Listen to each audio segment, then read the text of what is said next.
Vem, jasno si to napisal, ne skrivaš tega, da je bil najtežji trenutek, ko si prejel telefonski klic, zvedel si, da ima tvoja žena Tjaša raka. Odkje si črpal moč? Nimaš izbere, bom rekel. Jaz nisem govoril, da je bolna, meni bo to, bom rekel, grda beseda, ampak sem govoril, da gre k zdravniku, da se gre zdraviti, da so to povzeli. Si bil prisoten pri rojstvu vseh 3 otrok? Vseh 3. Kako si to doživel? Prvi sem, mislim, da skupaj zlezel jaz. Tjaša rekel, da bo zelo hvaležen tega, ker so sestre mogle pomagati meni, pa sem jo pustila pri miru za nekaj minut. Bi pa priporočal očetom, da grejo, bodočim ali pač že aktualnim, da grejo naporati svojo partnerko, da vidijo malo, kako to izgleda. Kakšne junakinje smo ženske, ja, ne? Se strinjam, pač, če bi maški to rojevali, bi bilo veliko manj otrok. Mislim, da mesto smo dejansko ljudje, ne? Mi ga so ustvarjamo. Zdaj, če bo tukaj res veliko dobrih ljudi živelo, kar verjamem, da, je to potem res neko prijetno okolje za bivanje. Ne? Imam bolezen, a nisem bolan. Jaz sem zdrav človek. Učim se živeti dan za dnem s to svojo diagnozo. Sebe ne dojemam kot bolnega človeka, sebe dojemam kot zdravega človeka s specifičnim zdravstvenim stanjem. Je nek nemi spremljevalec, ki je vedno s teboj, ampak bom rekel, to je borba, ki jo moraš sprejeti in ne smeš od nje bežati.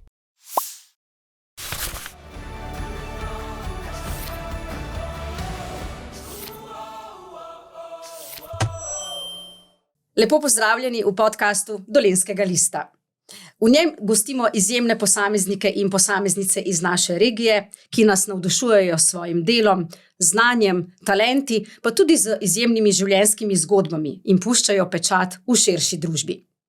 Danes je z mano človek, ki z iskrenimi besedami in življenjskimi zgodbami že več let nagovarja številne bralce in sledilce ter odpira teme, ki so blizu mnogim.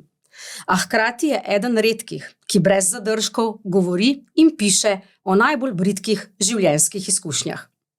Novomeščan, novinar, kolumnist, urednik, spletni vplivnež, predan mož in oče 3 otrok. Jure Marolt. Jure, dobrodošel. Živijo. Kako si? V redu. Dolga pot za zelo kratko razdaljo, ampak moramo vzeti v zakup, bom rekel, ker pač vemo, da je pločevina na cesti vedno več, se pa vedno bolj mudi. Pa nisi šel peša, ne? Imaš pa rad Novo mesto, to pa vem. Ja, Novo mesto mi je zelo blizu, poznam vse, bom rekel, njegove skrite kotičke, take in drugačne, ampak ko se ti malo mudi, upaš, bo z avtom prišel hitreje, pa da se ne izkaže, da ni vedno tako, da mogoče boš če bi šel peš. Peš, ja, točno to. Poglej, midva se res poznava že zelo dolgo in jaz sem vesela, da si se odzval po vabilu, zato se bova tudi tikala, ja, čeprav oba iz novinarskih vod veva, da bi bilo prav, da se vikamo, a ne? Če se prej pozanimaš s človekom in ga vprašaš, če ga lahko tikaš ali če raje vidi, da ga vikaš, se potem to hitro reši. Jaz iz mojih izkušnj je tako, da vsak reče, da raje vidi, da ga tikaš, kot da ga vikaš. Okay. Zaradi tega, ker je potem bolj pristen, bolj oseben, bom rekel, pogovor. Ne? Povej mi iskreno, če bi se danes še enkrat v življenju odločal, kaj bi počel v življenju, ali bi izbral to medijsko kariero, kariero vplivneža, kariero novinarja in urednika? Jaz bom rekel, res se s preteklostjo ne ukvarjam, kar se je zgodilo, izbral sem si to, kar sem si izbral.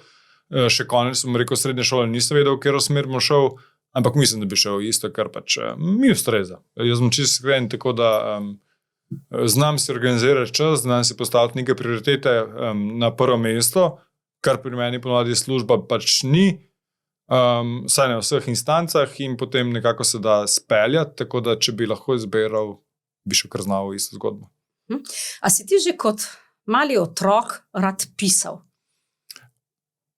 Veš, spet na tistih stvari, bom rekel, nisem imel občutka, da rad pišem, nisem imel občutka, res, potem pa vem, da mi učiteljica slovenščine v osnovni šoli mi je enkrat povedala, da sem se prvič zamislil na tem, ko sem pisal en spis, da mi je rekla, ti boš pa novinar, mi je rekla kar direkt, ker tu vidim, ko pišeš. Pa sem jo pogledal malo čudno, ker nisem o tem sploh razmišljal, ampak sem pa vidimo, beseda dala beseda, ali kakorkoli se temu reče, to zgodba se je razvijala dalje in potem nekako bom rekel, je ta poklic našel mene ali jaz njega, kakorkoli pač, in sva šla dalje.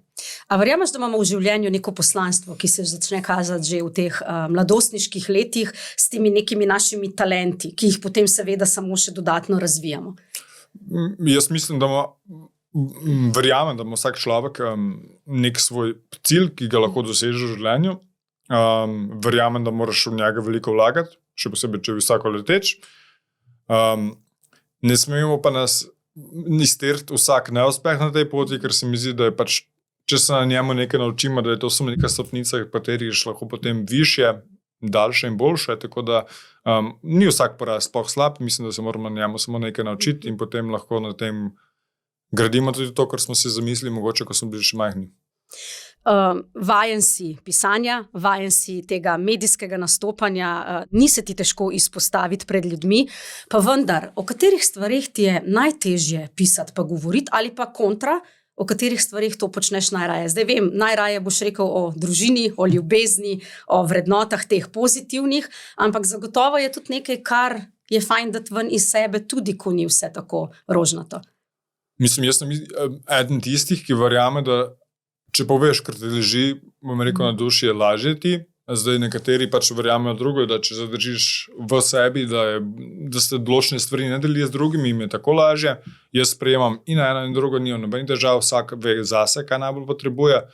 So teme, bom rekel, ki so seveda bolj občutljive in ki se jih ljudje težje dotikajo. Sem se pa naučil nekaj, bom rekel, če jaz nekaj verjamem, ni nujno, da boš tudi ti verjel ali nekdo tretji in ni nič narobe s tem. Se pravi, jaz nimam univerzalnega prava, tako kot ti nimaš univerzalnega prava ali tretja oseba nima. Se pravi, jaz ne govorim razmišljati tako, kot jaz ti se razmišljaš narobe, ampak jaz pač povem svoje mnenje. Zdaj, če se nekdo strinja z njim, se strinja. Če gre za temo, ki je za mnoge občutljiva, bom rekel, kot so zdravje, kot je smrt, kot je bolezen, pač mislim, da se o tem moramo pogovarjati, ker pač to niso tabu teme, da saj danes zame jaz jih ne čudim tako. In vem, da če se o tem govori, da je vse veliko lažje, če pogledaš otroke, če pred njimi nekaj ne skrivaš, pa če mi zaupaš, bo tudi njim lažje, čeprav bo mogoče na prvo žogo, pa na prvi dan, na prvi trenutek teže. No, zdaj si mi v nekaj sekundah odprl vse tisto, kar sem jaz v bistvu izbirala, ko sem izbirala gosta, dala na prvo mesto pri tebi, oziroma ko sem si naredila nek ožji izbor ljudi, ki bi jih radi tukaj gostila. Daleč od tega, da bi bilo konec. Jaz mislim, da imaš ti, pa pustimo zdaj to, da vplivnaš. Bom te tako vprašala, a imaš ti rad to besedo vplivnaš? Ker vem, da veliko deliš stvari z javnostjo. Ja, beseda mi ni všeč, še manj všeč mi je bila influencer, ko se je prvo začelo, vplivnič mi je že malo bolj všeč. Meni je bilo všeč, ko so pač dal ven ustvarjalec vsebin, ker pač delaš neke vsebine, pač ustvarjaš jih še vedno. Ne? Da pa jaz vplivam na nekoga, ki ga ne poznam, bom rekel, ki ga mogoče nikoli v življenju nisem videl.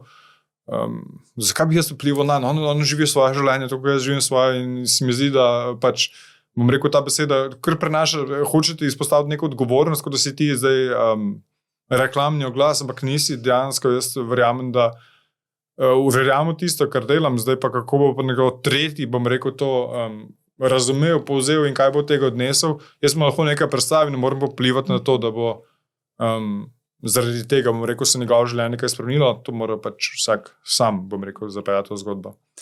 Ko si rekel ustvarjalec vsebin, absolutno se strinjam s tabo. Ne samo zato, ker prihajava iz teh novinarskih vod in poznava medijsko ustvarjanje zgodb, ampak tudi zato, ker resnično ne želimo biti neka oglasna tabla ali pa imeti občutka, sploh pa ne, da ljudem nekaj vsiljujemo, ampak ti resnično skozi svoje življenjske izkušnje, skozi vsak dan, ki ga prikazuješ na družbenih omrežjih brez kakršnih koli zadržkov, čeprav verjamem, da so nekje tudi pri tebi meje postavljene, spustiš nas res blizu. Kar sem pa jaz že leta in leta začutila pri tebi, pa takrat ti sploh še nisi bil oče, ne? Je pa to, da imaš zelo dobro postavljen ta sistem vrednot in kaj je smisel življenja, kako živeti kakovostno življenje, kako biti dober partner z vsemi pomanjkljivostmi, a hkrati biti zvest sebi. Meni se zdi to ful pomembno in se mi zdi, da ti to dejansko odražaš z vsem tem, kar pišeš, kar govoriš. Kaj bi rekel, kaj je tvoja največja vrlina? dajmo malo tako, ne da sam sebe hvališ, da si ne bo to narobe interpretiral, ampak recimo, kaj je tisto, na kar si nase res ponosen ali pa bi izpostavil kot svoje največje vrline? To je zdaj spet, kot sem omenil, mogoče odvisno od vsakega posameznika. Za nekaj, kar je z nekoga vrlina, za drugega ne bo. Ampak mogoče pa ravno ta empatija, bom rekel, da poskušam razumeti drugega, tudi če se ne razumem, da glede določene stvari, oziroma če dojemamo drugače. Se pravi, se mi zdi, da je pa spoštovanje, bom rekel, sočloveka, se pravi, ko si rekla, ko si govorila o tem sprejemanju drugačnosti in raznolikosti, bom rekel, mene ne motijo sploh, bom rekel, drugačni ljudje, če bi bili vsi taki kot jaz, bi zanarel, bom rekel, v roku 15 minut. Tako da sem vesel, da smo si ljudje različni, da drugače dojemamo določene stvari, da drugače reagiramo v določenih situacijah. In se mi zdi, da če ti spoštuješ vsakega človeka do te mere, da razumeš tega, da je on drugače dojema svet kot ti, da ga potem tudi ti nekako lažje, bom rekel, rišeš, bom rekel, po nekih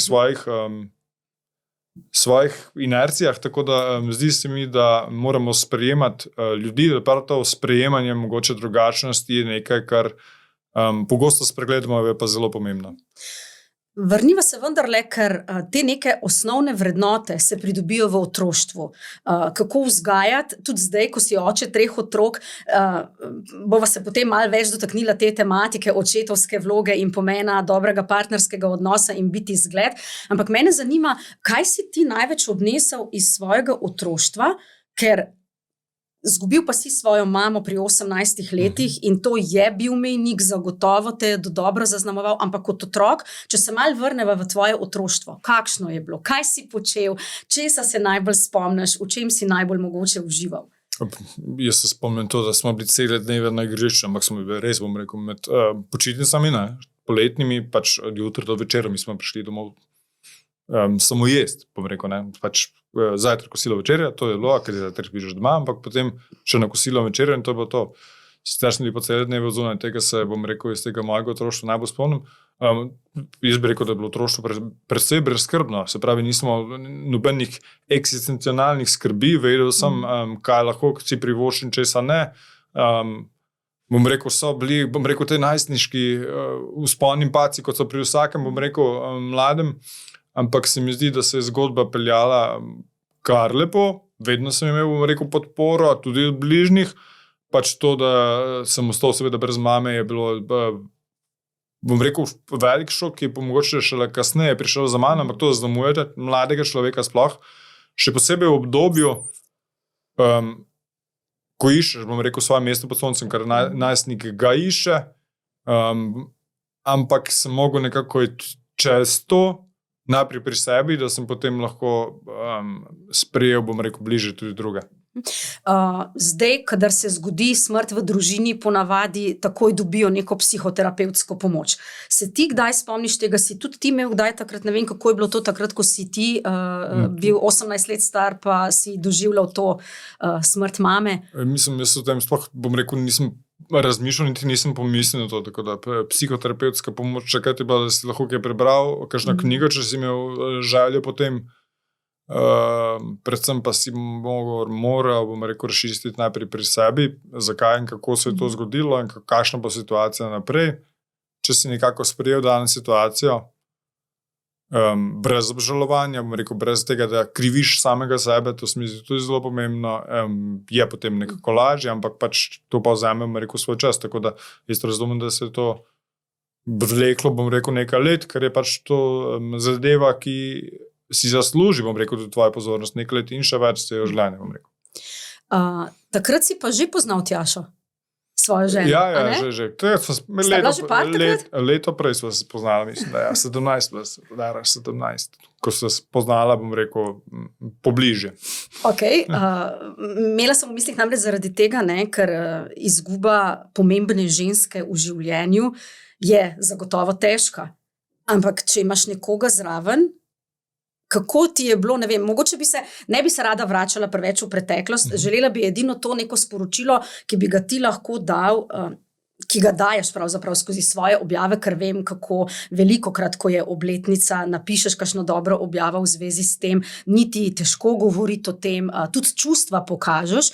Me pa zanima mogoče vendarle ta del življenja, a je bila to, bom rekla, ne bom rekla rešilna bilka, ker takrat si bil mlad, in ni Tjaša, tvoja punca, bila nadomestek mame, absolutno ne, ampak a ti je bilo kaj lažje, ker si vendarle imel že nekoga, ki ga imaš zelo rad? Prvo bi rekel, da ne bi bilo pravično z moje strani, da bi projeciral na Tjašo, da je zdaj ona tista, ki bo lahko povzela, bom rekel, vse te čustva, ker tudi do nje so bila čustva moja. Kljub temu, da ženska seveda posebno drugačna kot do mame, pač to se mi zdi normalno, da tle partner pelje neko drugo zgodbo. Lažje je vedno, ko imaš človeka ob sebi, ki ti pomaga na tak ali drugačen način. Vsak rabi, bom rekel, v tem trenutku drugega, tako da to ne moreš, ni univerzalnega prav, ne moreš vedeti, kaj bo nekomu pasalo, ampak pač preizkusiš in vidiš, kaj mu ustreza. Tako da sem imel srečo, da nisem bil sam, seveda. Upam, da nisem preveč, bom rekel, prenašal svojega bremena na njo. Verjamem, da nisem, oziroma upam, da sem probal razrešiti to na kakršenkoli drugi način. Vedno je lažje, pač, če imaš nekoga ob sebi, ki ti pomaga, bom rekel, ste dvigniti iz tega, kamor si padel, pa nočeš biti tam predolgo. Če te zdaj vprašam, kaj je bilo najlepše v tvojem življenju, kaj boš rekel? Lahko izbereš en trenutek, ker, pustimo, rojstvo otrok daš lahko na isto. Ne rojstvo prve, druge, tretjega, ampak pač rojstvo otrok. Ali je bila to poroka, ali je bil to trenutek, ko, ne vem, povej, kaj bi dal? Jaz bi dal rojstvo otrok, zato ker pač to te spremeni in to zaznamuje, bom rekel, na tisoč in en način. Ker moraš vedeti, ker vseeno, ko smo mi začela s Tjašo, mi smo bila še najstnika, nismo imela visoko letečih ciljev en z drugim, ali želja, ali načrtov, pač te, ker se spustiš v neko zgodbo in vidiš, kako se bo razvila. Za otroka se ponovadi odločiš, ne bom rekel, mi sva vse, ko so čudila, da sva dovolj zrela za to. Tako da mislim, da je to najpomembnejši mejnik, da me najbolj zaznamoval na najlepši in najbolj intenziven način. Ampak je to nekaj, rekel, kar vedno nosim sabo, rekel. Tako da tudi poroka se je zgodila, ko je bila že noseča. Potem, ko smo že vedela, kaj se spuščava. No. Si bil prisoten pri rojstvu vseh 3 otrok? Vseh 3. Kako si to doživel kot moški? Ja. Ti je bilo fajn? Je bil prvi porod drugačen z tvojega čustvenega vidika kot tretji? Prvi sem, mislim, da skupaj zlezel jaz, kar pomeni, da Tjaša rekel, da bo zelo hvaležen tega, ker so sestre mogle pomagati meni, pa sem jo pustila pri miru za nekaj minut. Druga je potem, jaz rada rečem, da je krpala sama ven. Zelo hitro je šlo se mimo. Tretji je bil pa v tistem groznem COVID obdobju, ko smo bili v skafandrih tam v porodnišnici in si bil prisoten, bo rekel, šele na samem koncu, prej nisi smel biti. Tako da je bilo vsak porod, bom rekel, posebej, bi pa priporočal očetom, da grejo bodočim ali pač že aktualnim, da grejo na porod svojo partnerko, da vidijo malo, kako to izgleda. Kakšne junakinje smo ženske, ne? Ja, se strinjam, pač, če bi maški to rojevali, bi bilo veliko manj otrok, predvidevam. Tako da je to posebna izkušnja, ki te tudi zaznamuje na svoj način. Tako da, pejte s svojimi partnerkami, ne bo vam žal, tudi če vam bo v istem trenutku slabo. Pa padete skupaj. Ker ti prta drugi ni ratelj, ker je bilo prehitro. Ker sem bil že malo tečen, sem že vedel, kako. Pa že, moraš nekaj pojesti, preden greš, nekaj spiti, počas dihaj, tako da se človek že malo navadi. Kar mi je gledano na tvoje delo in na tvoje življenje res zanimivo in eden glavnih razlogov, zakaj sem te povabila kot gosta v podcast, je to, kako je življenje ciklično, kako je vse sprepleteno, kako praktično se vloge prepletajo in kako so vedno ti vzponi in padci, tako kot se dostikrat reče, sej ne želimo ravne krivulje, želimo si to vijugasto krivuljo in ti znaš, se mi zdi to vse lepo prepletati na način, da Če se je treba zjokati, se zjočaš, če je treba priznati svojo napako, pa se posipati s pepelom, kot rečemo, znaš to tudi narediti. Tako v partnerskem odnosu, kot se mi zdi, da tudi pri, bom rekla, delovnih obveznostih. In zdaj bi mogoče, ker ta najin pogovor bo ravno takšen. Šla bova mal gor, pa mal dol, pa bova imela mal svetle trenutke, pa mal temne trenutke. Čeprav, kolikor te poznam, tudi v tistih najtemnejših, najbritkejših preizkušnjah, ti vedno najdeš neko luč, nek optimizem in to pozitivno energijo. In to mi je mogoče nekaj, kar sem ti želela še osebno, ker ti itak več kot kaj napišem in mi to res ni problem, ampak še osebno reči in želim, da javnost to res ve, da ti se res ne pretvarjaš pri teh zadevah. Vseeno pa, daj mi povej, kakšen je Jure, ko je tečen? Jure, ko rabi samoto, Jure, ko naredi neko napako, tako, ne? Ker tega ne vidimo dostikrat na družbenih omrežjih, pravzaprav skoraj da nič. Napake mene ne motijo, prvo kot prvo, ne. Jaz napake, mogoče sem že prej nakazal na to, jaz na njih gledam kot na učno pot, bom rekel, vsakega človeka, tako da jih sprejemam, ko sem pa tečen, imam jaz pa najraje mir in tišino, ker je v družini, v hiši s 3 otroci in partnerka, ki rada govori včasih, težko dosežiti. Tako da jaz, kaj naredim, ko sem res slabe volje, jaz se umaknem. In jaz, bom rekel, isto povem tudi Tjaši, če je slaba volja, ne. Naj se umaknem v drugo sobo, malo zdiha, naredi nekaj drugega, potem bomo šli dalje, ker mislim, da ne zdi se mi pravično, da bi otroci zdaj bili katalizatorji moje slabe volje, ker lahko da so oni tudi kaj pripomorili tem, ampak kriv, da je nekaj druge ponavadi, ne na otroku. Zato tvojo slabo voljo, tako da se mi zdi, da jaz potrebujem tišino in mir. Jaz moram razmisliti pri sebi. Včasih moram tudi napisati, če napišeš, je vsaj meni osebno vse lažje, ker dam ven iz sebe, ne zadržujem tega notri. In potem, ko vse predelam, bom rekel, grem lahko dalje. Bi lahko dal primer, kolikrat pogosto se ti kaj takega zgodi, a ima vsak dan kakšne slabe trenutke? Verjetno ja.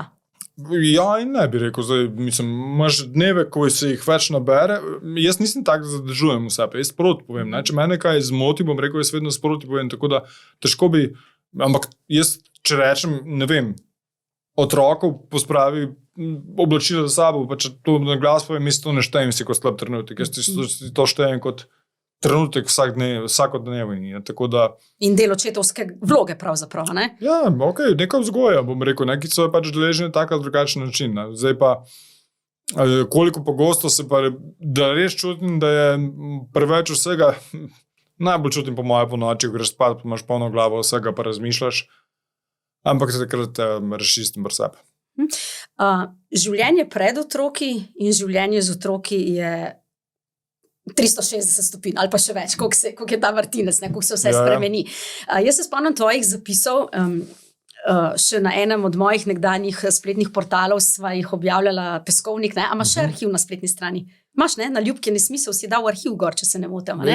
Veš, da bi iskreno povedano, toliko časa imam tudi Ljubki nesmisel, že da bi mogel pogledati, ampak mislim, da imam res. No, glavno, hotela sem reči, da spomnim se iz tistega obdobja, si veliko pisal tako, svoj pogled na družbeno dogajanje, na okolje, na ljudi, na odnose, seveda nisi imel še otrok, ne? Yeah. Zdaj je pa praktično velika večina tvojih vsebin, pa pustimo poslovne zadeve, ki so tako, vidimo, ta Tjašo to res poštimano, da se označi kot oglas, namenjene pač družinskemu življenju oziroma otrokom.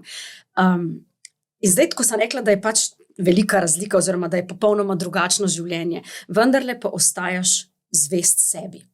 Kaj se ti zdi ključno, da si prinesel iz tistega obdobja tudi v sedanjost? Kaj ohranjaš? So to neki hobiji? Je to neka tvoj način pomiritve, tvoji prijatelji, da greš sam kam po svoje z njimi? Verjetno, da to.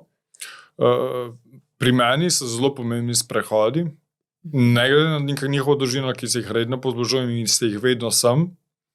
Zato, ker to je čas, ko dejansko lahko razmišljaš o določenih stvarih in vidiš, kaj je res pomembno, kaj ne. Ko sem bil mlajši, ko sem menil, o katerih temih sem pisal, sem bil bolj, ne, moj prav je prav, ne, bom rekel, tega sem se držal. Se pravi, kar sem povedal, naj bi bila neka univerzalna resnica, ker pač danes se tem ne strinjam. Tudi pri vzgoji se ne strinjam, zato pa ti nimaš knjige o vzgoji, ki bi jo vsak prebral, preden postane staršem, bi bilo vse mu jasno, zato ker pač vsak otrok je drugačen, kot je vsak človek drugačen. In ne moremo implicirati nekaj, kar deluje pri enemu na drugega in obratno. Ti imaš lahko 3 otroke, ki ima ta iste starše, pa vsak od njih, bomo rekel, čisto drugačen. Tako da moraš pogledati, moraš razumeti človeka, moraš ga sprejeti tako, kot je. Tako da, kar se mene osebno tiče, jaz bi res rekel, da so te bolj kot druženja, z vrstniki so mi bili te sprehodi, ker sem razdelal sam pri sebi vedno najbolj pomembni in ki se jih še vedno poslužujem. Tako da sistem vrednot, bom rekel, nekje ostaja, ohranjam. Kako se pa spreminja s časom, je pa seveda odvisno od številnih dejavnikov. Zelo veliko stvari vpliva na to. Verjamem pa, da pač so otroci najboljši od vse tega, kar jaz delam, ker pač oni meni gledajo vsak dan in upijajo, bom rekel, vse, kar počnem, veliko bolje, kot si morda mislimo in potem kaže to na svoj način ven. Kakšen hobi mogoče še, ki je ostal že od življenja pred otroki? Berem pa zelo rad. Knjižničar, ne? Ja. Mislim, da imaš tudi nekje tako highlights na Instagramu. To je ostalo. Z branjem nisem zelo rad bral kot otrok. Potem po teh najstniških letih, ko so mi vsiljevali, rečem, razne vzgojno-izobraževalne ustanove, knjige, sem čutil odpor do njih, se pravi, kakšnih 8 let, konec osnovne in celo srednjo šolo. Potem pa na faksu sem gotovo, da lahko bereš kar hočeš, kadar hočeš in kolikor hočeš, in to mi je bilo všeč in dejansko še danes zelo rad berem knjige, ker pač jaz na to gledam prosto kot športnik, da si uspešen športnik, so priprave, bom rekel, ključne, da priješ v kondicijo in podobno. In mislim, da branje je tukaj za nekoga, ki piše isto, se pravi, če hočeš, da se to besedni zaklad širi, če hočeš povedati nekaj z drugačnimi besedami, če hočeš uporabljati stvari, ki se tudi morda še tuje, bereš boljše od sebe in potem se naučiš kaj novega in potem lahko to uporabiš. Kaj najraje bereš, kakšen žanr? Leposlovje. Ja, se pravi, ker bom rekel, toliko različnih ljudi, ne, kot je tudi pisateljev, piscev, te popelje, bom rekel, čisto drug kraj, čisto, bom rekel, druge stvari se jih dotikajo in potem, bom rekel, me res zanima, kako določen človek gleda na svet, bom rekel, v drugem koncu so ta čisto drugače kot ti, kako ima čisto drugačne težave, ali pa ne in kaj ga dejansko osmišlja, ne, tako da, bom rekel, kriminalke so mi všeč, ampak berem zelo redko. Ljubezenskih romanov ne berem. Preprosto, ker ne vem, ko bi te rekel, dolgočasni so mi, pač so mi dolgočasni, res. Če se čustvo bliže v tebi, pa rabiš 8 strani, da poveš, kaj se bo zgodilo, potem lahko zaprem. Glede na to, kako je v tem novodobnem svetu popularno vse objavljati na spletu, smo pa tukaj še vedno ljudje, ki imamo res knjige zelo radi in jih beremo v tej tiskani obliki. Si tudi ti že kdaj na Kindlu bral, oziroma imaš rad digitalne knjige, glede na to, da knjižnice tudi to že omogočajo, ali si res človek, ki pristajaš na to, da knjigo primaš v roke, da jo listaš, da daš noter zaznamek?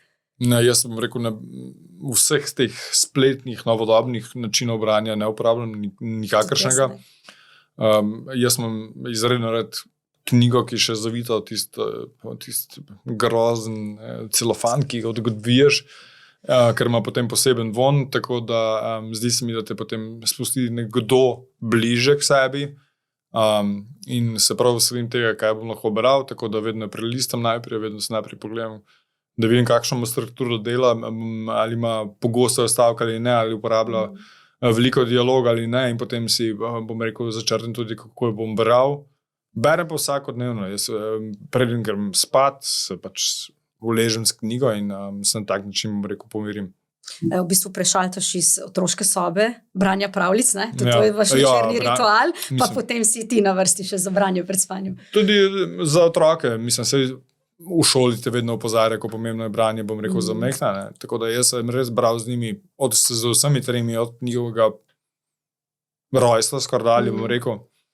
In jim je zelo blizu in tudi vidim, da imajo potem boljši besedni zaklad, sedaj, ko je treba pisati spisa in podobno, tako da branje se mi zdi zelo pomembno. Moji otroci recimo vejo, da bomo brali pred spanjem In če sem mene 2-3 rekel, dan sem preveč utrujen, da bi bral, je bilo vsega preveč. Je bil kar ogenj v hiši, so bile pritožbe, da ne morejo spati, če ne beremo in smo pač prebrali, pa samo nekaj strani, pa je bilo potem mir. To mi je jasno, to mi je znano iz mojega vsakdanjega življenja in se absolutno strinjam s tabo. Krepitev besednega zaklada, pa konec koncev tudi tisto pomerjanje in pa vzpostavljanje še nekega globljega odnosa. Takrat se otroci umirijo, takrat verjetno tudi kakšno stvar še pol povejo, kaj je mogoče čez dan niso povedala, ne? In se mi zdi to res ključno. Je pa zelo zanimivo, ne? Ti imaš skoraj 600 ali približno 600 knjig v domači knjižnici. Mislim, tako fascinantno, res. Zdaj ste v večji hiši, zdaj imaš prostor za to. Ampak sem vedno hotel imeti knjižno maro od tal do stropa. In zdaj imaš? Zdaj imam, ja. Zdaj tako, vsak ima, ne bom rekel pregrehe, ne, ker pač knjiga ni pregreha. Ampak vsak ima nekaj, bom rekel, jaz sem bolj zbirateljski tip človeka, vidim tudi o najmlajšem sinu, ki je isti, samo da zbira in je srečen. Tako da, ko sem enkrat začel zbirati knjige, vem, kako se obrniti, vem, kdaj se jih splača kupiti, vem, kje se jih splača kupiti in katere. Jaz sem v svetu knjige, sem realno zdaj pogledal že dobrih 20 let, kar pomeni, da je že tisti ekstra popust, ponavadi upokojenski, zdaj mi že pripada.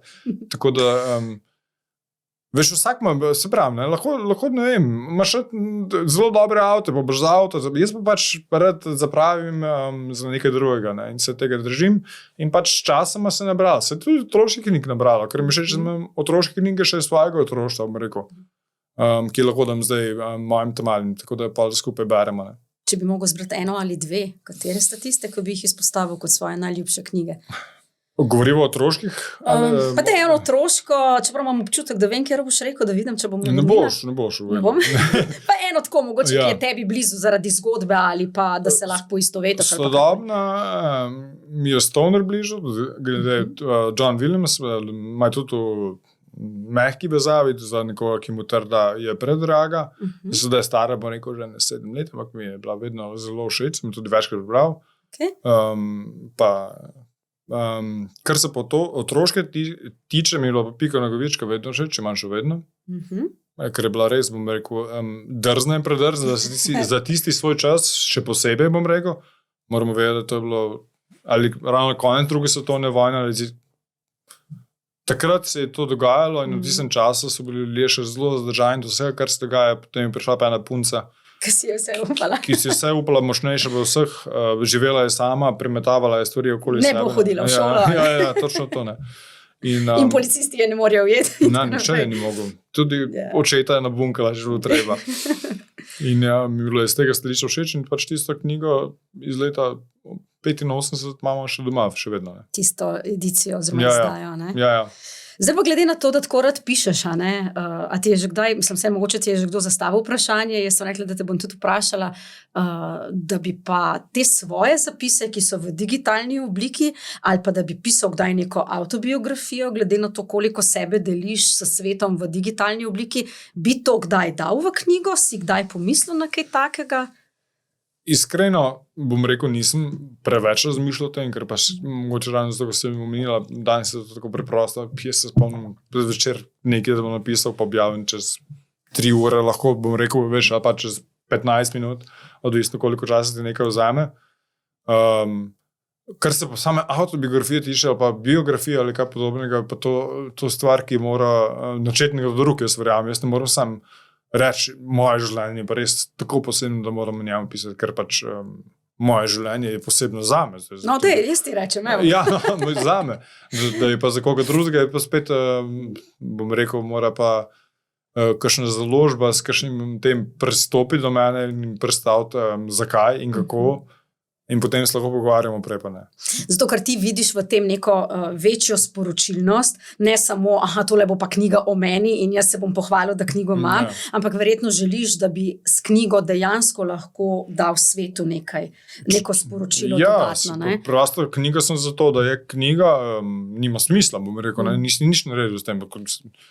Zato pa pravim, da pač če nekdo prepozna, bom rekel, to zgodbo kot nekaj, kar je lahko blizu še marsikomu, hvala Bogu, mislim, ok, bomo pa o tem si pogovarjali, če pa ne, jaz nimam s tem nobenih težav, čisto iskreno. Omenila sva prej večerne rituale in branje in druženje z otroki in sam si omenil, kot otrok si bil veliko na igrišču. Vem, vidimo to tudi vsi ostali, ki te spremljamo, kako velik pomen daješ preživljanju časa z otroki. Od jutranjih ur, ko jih v preduro, ko jih v šolo pospremaš ali pa Voronca v vrtec, do tega, bom rekla, popoldanskega udejstvovanja na igriščih. In zdaj recimo bom ti tako iskreno rekla, ok, jaz sem ena tistih mam in vem, da ti to veš, da otrok ne objavljam na družbenih omrežjih, to je bila moja odločitev oziroma odločitev mene in mojega partnerja. Vidva s Tjašo tukaj nista imela nekih polemik, mogoče sem rekla enkrat, da te bom vprašala in je to zdaj ta priložnost. Na podlagi česa se odločiš, kaj boš objavil in česa ne, oziroma kako si se kdaj odzval, če ti je kdo kdaj rekel, da čist pretiravaš s tem, da čist preveč pokažeš vsakodnevno otroško sobo, ne vem, hišo, take stvari, ker to so osebne, intimne zadeve, ampak po drugi strani, kje je ta vzvod oziroma kako sta vidva s Tjašo to rešila? Jaz sem zelo preprost način, bom rekel, jaz otrok ne spravim v zadrego z mojimi objavami. Preprosto, če vidim, da recimo nekaj posnajem ali pa bom rekel, nekaj bi napisal, pa vidim, da pa razmišljam potem, ali je to primerno za objavo ali ne, potem pomeni, da ne, tega ne objavim, jaz se tega držim, tako da meni je iz tega stališča lažje, ker potem točno vem, pri čem sem, njim tudi, nikoli ne bom spravljal v zadrego. Tudi če bodo oni pogledali, bom rekel, če 10 let nazaj, kakšni so bili kot otroki, mislim, če jaz pogledam, če pomislim, kakšen sem bil sam kot 5-letnik, ne? Jaz bi z veseljem pogledal, kakšen sem bil kot 5-letnik, čisto iskreno, ker vem, da sem bil pač radoživ in tak, in če bi se držali tega, da smo spoštljivi, bomo rekel tudi do majhnih oseb v našem življenju, ki pa so velike v vseh drugih pogledih, bilo pa potem mogoče lažje to sprejeti. Bom rekel, ni pa nikoli bilo več, jaz nisem rekel, ok, zdaj bom pa izpostavil svojega otroka, ne. Bom rekel, ta zgodba se je pri meni pa Tjaš nekako spontano, organsko razvijala, ne. In zdaj pač, kvečemu zdaj, bom rekel, ker imam toliko in toliko sledilcev, sem bolj pazljiv, kaj objavim, še daleč ne bom vsega, kot pa če bi jih imel manj, tako da, bom rekel, nimam resnih težav s tem, iskreno. A pa ti je kdaj kdo očital, da služiš na račun otrok? Ker verjetno tudi to je pogojeno, ne, s temi poslovnimi partnerji. Je treba prikazati družinsko življenje. Ja, to je zdaj, bom rekel, spet odločitev posameznika. Meni osebno ne, zato ker pač bom rekel, jaz, tudi če sem odprt, jaz nisem konfliktna oseba, ne. Se pravi, jaz ne bom nikomu rekel, ali nekom delal samo nekaj, zaradi tega, da lahko, bom rekel. Tako da jaz nimam čutka, da so preveč izpostavljeni, tega se držim.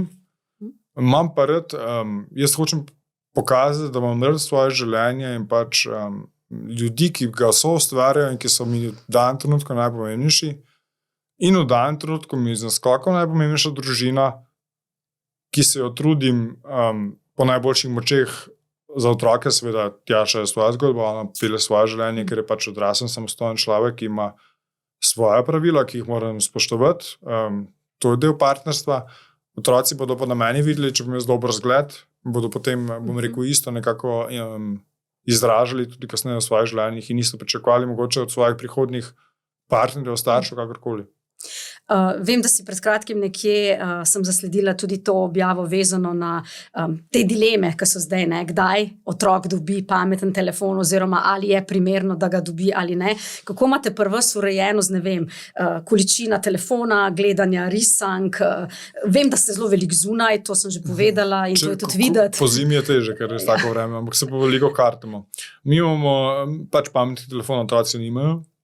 Zdaj, jaz preprosto ne vidim razloga, zakaj bi... Višnja je bila 10, ne, je že 11 letos, ne? Bo 11 letos, ja, ona je še brez telefona. Tam Zarja je 7, pa Voren 5 sploh sta brez, mi dva nismo nikoli videla potrebe potem, da se s tem ukvarjajo. Imajo pa, v stanju imajo risanko, po kosilu, občitka imajo risanko in potem seveda zvečer pred spanjem imajo tudi Jano, ampak potem še beremo. Tako da zaključimo vedno z branjem, nikoli ne zaključimo z ekranom. Ne. Tako da imajo nekaj okvire, v katerih vejo, kdaj in lahko pričakujejo, da se bo nekaj zgodilo vmes. Pa točno vidim že, kateri otrok potrebuje več, gibanja na prostem, kateri lahko samo ustvarjajo doma, kateri se lahko samo družabne igre in podobno. Tako da moraš pač balansirati, kot se drugo želejo, ne moreš biti skrajno stavno ali drugo. Ne. Kakšen pa bi rekel zase, da si kot oče? Boš mogel otroka vprašati, pač 15 let. 20. A, ti je najboljši, za oči je najboljši. Zdaj je najboljši, to sigurno. Ne, mislim, jaz imam občutek, da sem dober oče, jaz nimam s tem težav, da to tudi povem, ker pač se trudim biti. Daleč od idealnega, ker idealni zame ne obstaja, delam napake, ampak jih nimam težav s tem, da jih priznam.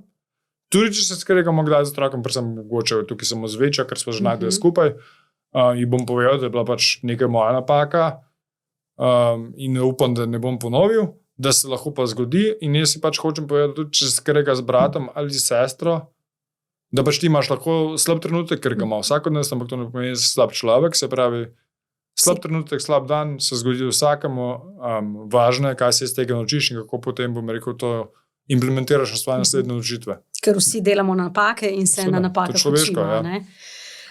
Je pa nekaj, kar je v bistvu v vašo to družinsko dinamiko globoko zarezalo v zadnjih letih. Midva sva se pogovarjala, da se ne bova preveč o slabih stvarih pogovarjala, čeprav, kot sem rekla, že ti tudi v vsaki slabi stvari vedno najdeš nekaj dobrega in se mi zdi, da si en velik navdih in motivacija marsikomu, ki gre čez težke preizkušnje v življenju. Vem, jasno si to napisal, ne skrivaš tega, da je bil najtežji trenutek, ko si prejel telefonski klic jeseni 2023. Ja? Ja. Oktobra 2023, smo ga tudi jaz malo pomisliti zdaj na letnice. In dej, ne bova šla v podrobnosti, ne želim iti preveč v podrobnosti, vem, zvedel si, da ima tvoja žena Tjaša raka. Ampak to ni bilo vse. Vidva sta šla čez to proceduro kot družinska dinamika. Kar me fascinira je to, in sem si tudi tukaj napisala, ker zdaj se pa ti soočaš s svojo diagnozo. Ja. Kar me fascinira je to, da sprejemanje je ključ, sem si prav napisala. In da nista otrokom govorila, takrat, ko je imela Tjaša zdravljenje, danes je zdrava in trkam, upam, da tako ostane, nista govorila na način, da je mami bolna, da je mami v bolnici, ampak sta ubrala, oziroma si ti, ker si bil ti takrat večino časa z njimi, ubral drugačno pot. Povej, kakšno in odkje si črpal moč?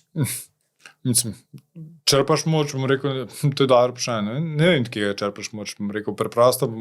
Ne moreš nekaj oprijemljivega povedati, ne? Nimaš izbere, bom rekel, pač, zdaj, res pa je, da sem vedno otrokom razlagal za vsako kemoterapijo, ki je imela Tjaša, z vsakim slabim dnevom, sem jim razlagal, da se pač njihova mamica zdravi. In če se pač zdravi, da bodo tudi slabi trenutki, ki jih moramo sprejeti, ampak to pomeni samo, da bo potem boljše. In z vsakim dnevom, ko je boljše, bo bolj taka, kot so jo poznali prej. Ne? Tako da, bom rekel, otroci so to s časoma sprejeli, sicer seveda težko, ker je razumljivo, otrok vidi, da se nekaj spreminja, pa ne razume kaj. Ampak na srečo smo prišli do tega, da pač tudi te slabe stvari, ki so se nam zgodile, smo nekako šli skupaj, bom rekel, skozi njih. Se pravi, ona se je vedno zdravila, jaz nisem govoril, da je bolna, meni pa to, bom rekel, grda beseda, ampak sem govoril, da gre k zdravniku, da se gre zdraviti, da so to povzeli. Se pravi, tudi če je bila tako švoh, da je samo spala tisti dan, sem rekel, s tem nič narobe, ker to pomeni, da se nabera moči za naprej in so potem mogoče lažje tudi oni to sprejeli. Ne? A se še spomniš danes svoje reakcije, ko si prejel ta telefonski klic? Ja, v filmih bi to prikazali, da slušalka pade po tleh. Mislim, težko je, posebej zato, ker... Od koga si izvedel? Od tašče, ker je pač v zdravstvu. Ne? Se pravi, težko je zaradi tega, ker imaš polno nekih vprašanj, kaj in kako in naprej, ne? Ker pač, rekel, nisi sam. Nihče od nas ne pričakuje, da bo sam, v tem starševstvu. Ne? Bom rekel, ki ima partnerja. Vedno računaš, da bo nekdo nekaj naredil, nekdo drug, nekdo bo prevzel eno odgovornost, drugo, si pomagata, imata en drugega in podobno. Ne? Tako da reakcija, mislim, se bila soza, iz tega ne skrivam, se ni nič, bi bilo prej čudno, če tega ne bi bilo. Točno to, ker pač je to čisto naraven odziv. Ampak sem potem res hitro šel čez to in pač sem Tjaši vedno sem razlagal, da pač 1 leto napram celemu življenju nič ne pomeni, tako da bomo dali najprej to čez, pa bomo pa razmišljali naprej. In smo spet pri tisti krivulji, a ne? Ja, gor dol in bodo dobri dnevi in bodo slabi dnevi. Ja. In vem tudi, da nisi se spraševal in zakaj je do tega prišlo. Veliko ljudi si to vprašanje zastavlja in iščejo kot neki, da so naredili nekaj narobe. Ampak to je v bistvu še bolj obremenjujoče. Kako danes gledaš na to, ker zdaj se pa ti soočaš s svojo diagnozo, da ne uporabim grde besede. Ja. Ne, jaz nikoli ne sprašujem zakaj, ker pač če se res iskreno verjamem, da življenje se zgodi, ti ga ne moreš načrtovati. Ne? Lahko pogledaš nazaj vzroke, zakaj se je nekaj zgodilo in če vidiš, da ti nisi po svojih močeh nič pripomogel k temu, potem bom rekel, zakaj ravno jaz, zakaj ravno mi, se mi zdijo tako nepotrebno vprašanje, ki ti samo jemljajo čas in energijo. In lahko ustavijo, bom rekel, tudi potencialno izboljšanje ali pa počasnejšo slabšanje kakorkoli že določenega zdravstvenega stanja. Jaz govorim vedno o zdravstvenem stanju, jaz ne govorim o bolezni, ker ravno zato, ker verjamem, da pač tudi če neugodno zdravstveno stanje ima vsak od nas, bom rekel, še tukaj veliko možnost, da ga spremeni oziroma da ga izboljša, oziroma da se z njim spoprime na način, ki je konstruktiven in mu ne daje moč na tabo. Vaju je izkušnja s Tjašino diagnozo bolj povezala? Lahko rečeš, da ker tisti, ki mogoče ne vejo, 2025 sta praznovala 10. obletnico poroke na 13 let podlage, kar pomeni, da sta že več kot 23 let skupaj. Veterana. Ja, in ta diagnoza, ki je seveda spremenila družinsko dinamiko, kje mogoče vidiš največji doprinos te diagnoze? Kaj je bilo dobrega za vajno življenje, za vajno odnos mogoče? Kot tisto, ko rečeš, da se moraš naučiti nekaj tudi na slabih stvareh. Jaz sem se izredno malo naučil, iskren pri tej izkušnji, ker jaz sem res, vedno sem govoril in vedno, da ta čas, to obdobje, ko je imela, ko je kemoterapija, ko je hodila redno k zdravniku in to obdobje mora miniti in bo minilo. Meni osebno je tako lažje, da sem si naredil časovnico, ki jo nisem prehiteval, nisem upal na neko magično izboljšanje, sem pa vedno verjel v to, da pač bo dobro na koncu. Je pa res, da Tjaša je pač izredno samostojen človek, jaz ne posegam, rekel, tam, kjer ni moje mesto, jaz sem lahko podpora, kako pa ona reši te težave. Mislim, da je vedno vedela, da sem podpora. Imel sem pač več, bom rekel, tudi otroke čez v tem obdobju, se pravi, kar je povsem logično. Tako da jaz verjamem, da mi dva nismo potrebovali izboljšanja odnosa, ker se mi zdi, da odnos je bil že na zdravih temeljih. Sva pa mogoče dokazala eden drugemu, da tudi v primeru težkih preizkušenj ne bo obupala. Kar se mi zdi ključnega pomena. In enako je zdaj, ko se soočaš s svojo diagnozo. In to smo spet potem v tem cikličnosti življenja, imate svoje vzpone in padce, tako kot sta se veselila tega, da je Tjaša zdrava, da je ozdravela, spet ste šli lepo sproščeno na morje, spet ste začeli delati neke stvari, ampak si pa tudi ti kmalu zatem opažati začel spremembe pri sebi. Pa si potem, jaz priznam, da sem bila šokirana, pa mislim, da nisem edina, da jih je zelo veliko glede na tvoje število tudi poznanstev in sledilcev na družbenih omrežjih, res šokirana nad tem, ko si napisal, da se to vleče že nekaj mesecev in ko si povedal za diagnozo multiple skleroze. Zdaj mi pa povej, bi danes, ko si izvedel za to diagnozo, kaj drugače naredil, bi kaj drugače napisal, bi kaj drugače rekel, ker ti zdaj spet s tem ves čas živiš vsakodnevno. In imam tukaj eno zadevo, ki sem si jo napisala, imam bolezen, a nisem bolan. Jaz sem zdrav človek. Učim se živeti dan za dnem s to svojo diagnozo. Se pravi, dlje časa, najprej samo popravek, da dlje časa sem še čutil, se pravi 2 leti pred samo diagnozo, dobre 2 leti, ker pa čutiš, da nimaš, bom rekel, teh fizičnih moči toliko, kot si jih imel prej. Zdaj pa ja, če bi imenoval multiplo sklerozo, kot je marsikdo poimenuje samo kot bolezen, bi dal v njej moč, ker pa jaz, bom rekel, v tem trenutku še nisem pripravljen, lahko da bom, ampak trenutno ne. Jaz se zavedam, da imam 3 majhne otroke, da imam družino, da je pač življenje zame bralo neko odločno pot, se tudi sprejel, jaz s tem nimam zadržkov, ampak reči, da sem pa bolan samo zato, da bom nekomu se smilil ali zato, da bo drugače gledal ali pa samo pomilovalno gledal sam nas ali da bo drug se pomilovalno gledal, jaz v tem pač ne vidim enega smisla. In sebe ne dojemam kot bolnega človeka, sebe dojemam kot zdravega človeka s specifičnim zdravstvenim stanjem, s katerim se bori, bom rekel, vsakodnevno, ampak ne bežim pred tem. Mogoče zaradi tega se tudi ljudem z multiplo reče, da so bojevniki, ker pač to je stvar, res, katero živiš v skoraj vsakem trenutku dneva, ne beži pred tabo in ti ne moreš ubežati pred njo, je nek nemi spremljevalec, ki je vedno s teboj. Ampak, bom rekel, to je borba, ki jo moraš sprejeti in ne smeš od nje bežati. Kje se ti zdaj najbolj poznajo razlike oziroma kaj si opazil, da ne moreš več početi, pa ti je, nam rekla zdaj, hudo zaradi tega, ker si to že sprejel, ampak so stvari, košarko si vedno oboževal, je ne moreš več igrati. Ne, pa tek, bom rekel, sem tudi zredno rad v krajših razdaljah, ampak pa daljše pohode, zdaj so pač krajši, zdaj grem za pol ure, grem vsak dan na sprehod za pol ure, ampak je pač pol ure, je moja nekje limit, ne vlečem. Pač predvsem gre iz tega, kaj bi, seveda so obžalovanja, ne. Bom rekel, če ti se vedno primeraš, jaz bolj, kot se primeram z drugimi, se primeram s sabo včasih, kaj sem lahko naredil, ne.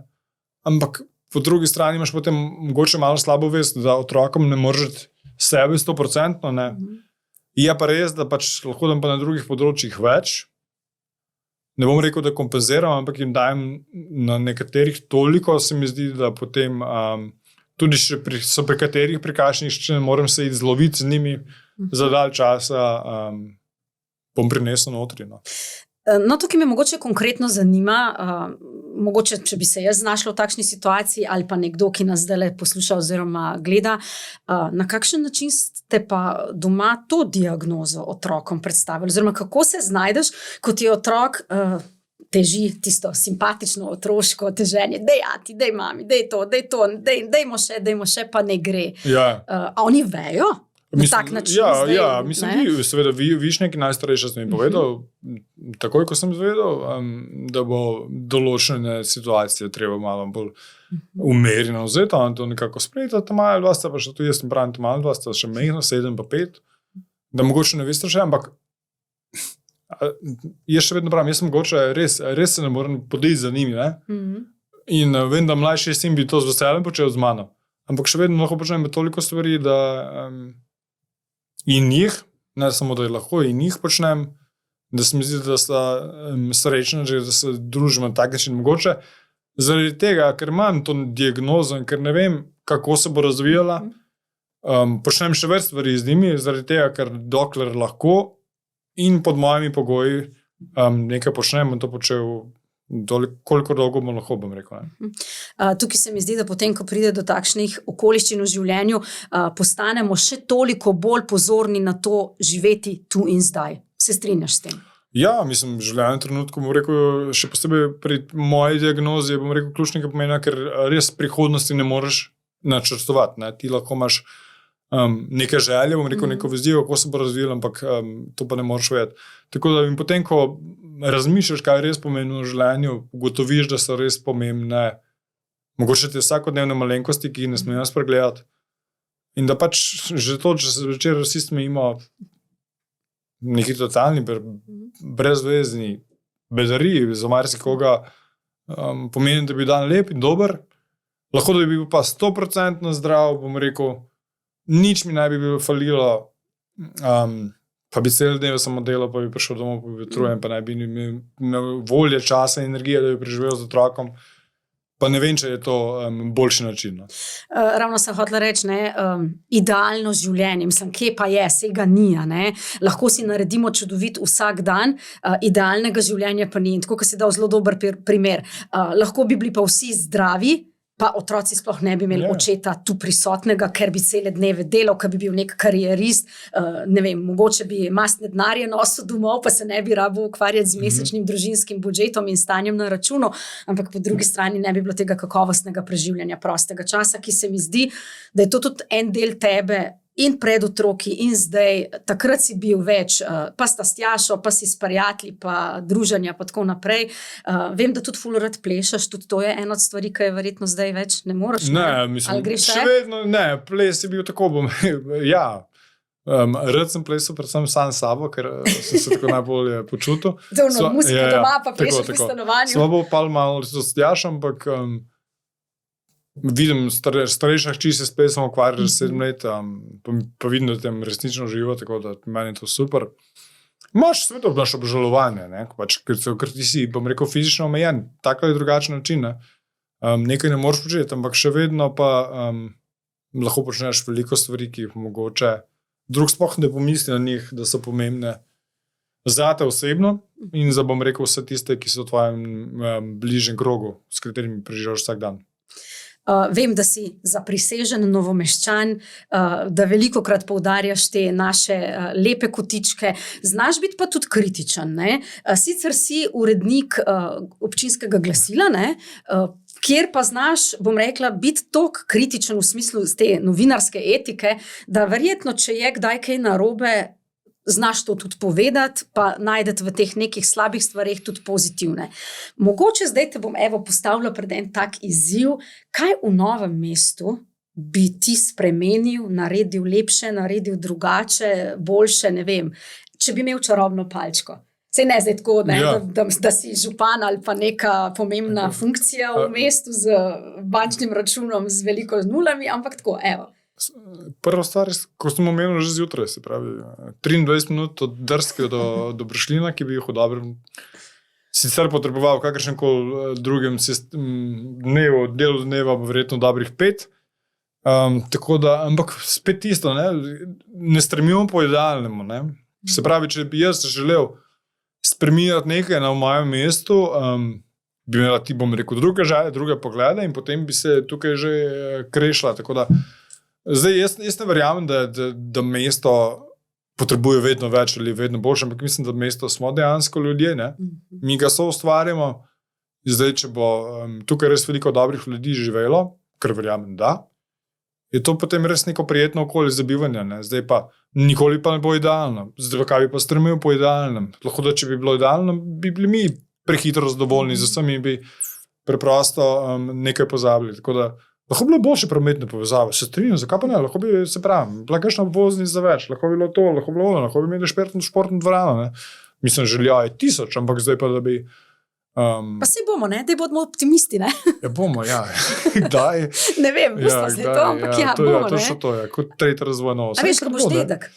Ja, mislim, malo bolj pozno, ampak bolj pozno kot nikoli, tako da, mislim, če pogledaš, kako so pa živeli, bomo rekel, v tem mestu, 50, 100, 150 let nazaj, sve normalno potekalo življenje, pač so imeli tudi žaje, ampak so bile drugačne, kot so danes, tako da. To je res. Kakšen izziv te mogoče čaka v letošnjem letu? Zdaj, 2023, 2024, 2025 so bila takšna leta, da je bilo vse preveč teh zadev povezanih z zdravstvenimi izzivi in težavami. Kaj bi si želel, v letošnjem letu, ali se lotevaš česa novega, pa nam zdaj lahko poveš, ali je tukaj kakšna želja, ki jo še imaš na svoji wish listi, recimo kaj takega? Jaz vam iskreno nimam nobenih želja, nobenih vizij dolgoročnih. Jaz res probam živeti čim bolj kratkoročno, bom rekel, se pravi od danes na jutri, ampak seveda to vedno ne gre. Moja prva želja je, da z Vorencem uspešno zaključimo njegovo vrtčevsko izobraževanje in da ga predstavimo v šolo. In potem bom imel po prvič v življenju vse 3 na eni lokaciji, bom rekel, otroke. Tega se zelo veselim, ker bo neka druga dinamika. Dalje pa jaz res bom čisto dalje pa ne gledam, jaz ne delam ne ciljev, ne zadajam, ampak jaz probam res živeti v danem trenutku in se prilagoditi, bom rekel, situaciji, če je dobra ali če je slaba, bom rekel do te mere, da pač sproti določam neko svojo osebno vizijo cilja. Nobenega velikega projekta nimam pred sabo dejansko. Tudi karierno gledano, ne? Mislim, ne vem. Ne, tudi karierno, zaradi tega, ker pač do te mere te opozori, da ti moraš tudi kar se tiče službenih obveznosti vzeti vse malo bolj, stopiti korak nazaj, ne na silo iti čez zid, tako da to je moj način stopanja korak nazaj. Kaj bi pa mogoče lahko za konec dejal vsem tistim ljudem, ki se vsakodnevno borijo s takšnimi ali drugačnimi izzivi, pa nimajo, bom rekla, tako zglednih partnerskih odnosov, ne vem, naj poiščejo strokovno pomoč, naj najdejo načine v sprostitvi, ker jaz včasih tako razmišljam, lepo je, ko imaš osnovno družinsko celico na tako zdravih temeljih, kot jo imaš ti. Bistveno težje je, če tukaj ni tistega, kar bi potrebovali. In mogoče za konec, ker si takšen po naravi, da znaš iz najslabšega potegniti tudi nekaj dobrega, dajmo eno tako pozitivno sporočilo širši javnosti, ne glede na to, kakšne izzive ima vsak posameznik, ki naj jo zdaj gleda oziroma posluša. Jaz bi rekel, mogoče, če nekdo se počuti utesnenega ali nesrečnega v nekem odnosu, mogoče najprej delati na sebi. Zdi se mi, da ljudje sebe prepogosto spregledamo. Če smo v nekem odnosu, ki nas ne onesrečuje, ki nas onesrečuje in nas ne osrečuje, je to tudi zato, ker pač preprosto smo sebe spregledali do te mere, da se podredimo nekomu drugemu. Jaz strokovno pomočjo si mislim, če jo potrebuješ, super, pojdi, ki ne, zakaj pa ne. Imaš ogromno tudi nekega štiva, ki ga lahko prebereš in si sam pomagaš, kolikor mislim, da bomo mogli to združevati. Jaz vedno pravim, da veš, če si poškoduješ koleno, greš zdravniku, ne. Preprosto, če ti avto strkne, greš avtomehaniku, ne. Če ti pa v glavi niso v redu, pa pač moraš predihati, ne. Ampak mislim, da včasih bi bilo dobro, da greš ti dejansko nekomu, ki ve več o tej stvari od tebe, da ti svetuje in da ti pomaga in s tem ni čisto nič narobe. Tako da če imaš res, bom rekel, neke težave v odnosih takih ali drugačnih s temi ali drugimi ljudmi, se mi zdi, da najprej postavi sebe na prvo mesto, razčisti, kaj je to pri tebi in ko boš iz tega stališča nekako videl, kaj lahko narediš in kaj lahko narediš bolje, ko boš sebe dovolj cenil in spoštoval, boš enako iskal, bom rekel, tudi vseh ostalih razmerih v tvojem življenju.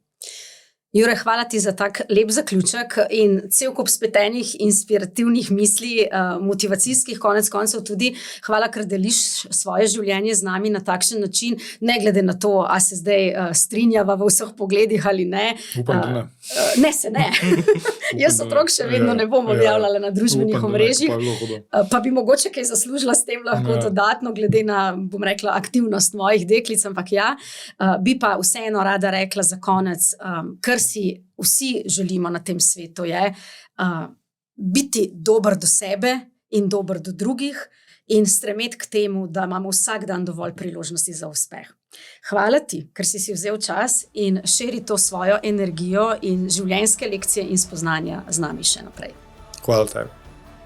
In hvala vam, cenjeni gledalci in gledalke, spremljajte podcast Dolenjskega lista še naprej.